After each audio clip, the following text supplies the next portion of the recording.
it's important to think about the capabilities of AI in terms of thinking about where automation might occur.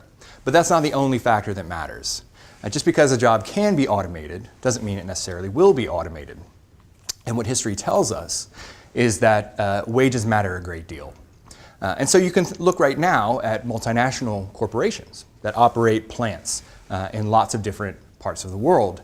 And you look at the technology they choose to deploy in different countries, and it is wage dependent. If you're operating an automobile factory or any factory really at all in a country that has a very low wage level like India or Bangladesh, those companies are going to use a lot less capital, a lot less automated technology than they will use if they're operating that factory in Western Europe or in Japan. And so the fact that we've got this potential to automate doesn't mean that we will automate. And I think it's also interesting to think about this, the importance of the wage dynamic, in thinking about how industrialization unfolded. And so you have this really fascinating story, I think, that economic historians tell about the origins of the Industrial Revolution in Britain. And we ask ourselves, why did it happen in Britain and not somewhere else? Why didn't it happen in the Netherlands or in France? And a key part of the story is the balance of costs that employers faced at the time. You had the steam engine. It was a decent steam engine. It was kind of clunky. It wasn't particularly efficient, but you could see how it might be useful in a lot of different contexts. But in what contexts were people going to use that clunky, inefficient steam engine? Well, it turns out the places they were going to use it were the places in which energy was dirt cheap, when coal didn't cost anything, and so you could burn as much of it as you like and not at great expense. And then also where labor was expensive, or expensive relative to other places in the world.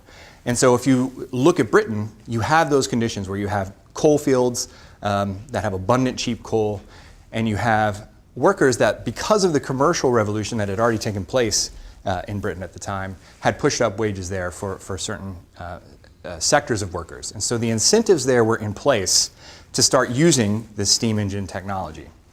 And then what happened is, over time, as people began using that technology, it became less clunky, it became more efficient, less wasteful of energy resources. And so over time, you had more and more contexts in which it made sense to deploy steam engines. And so it made its way across the channel to France and Germany. But those innovations and those sort of knock-on improvements that really allowed the steam engine to become a mass technology that was used everywhere wouldn't have been used in the first place if there hadn't been the incentive in there to mechanize because of high wages. And I think that's an important thing to think about when we're thinking about the context of robotics or AI or automation in general. And there are lots of examples of this sort of thing playing out. A century later in the United States developed its own sort of American system of manufacturers, which was really focused on mass production and eventually developed into assembly line technology. And that too was rooted in the fact that labor in the US was even more expensive than it was on the continent.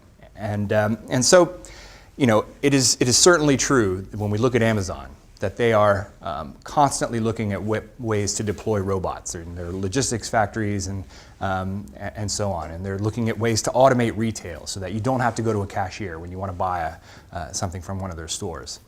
And that capability is there.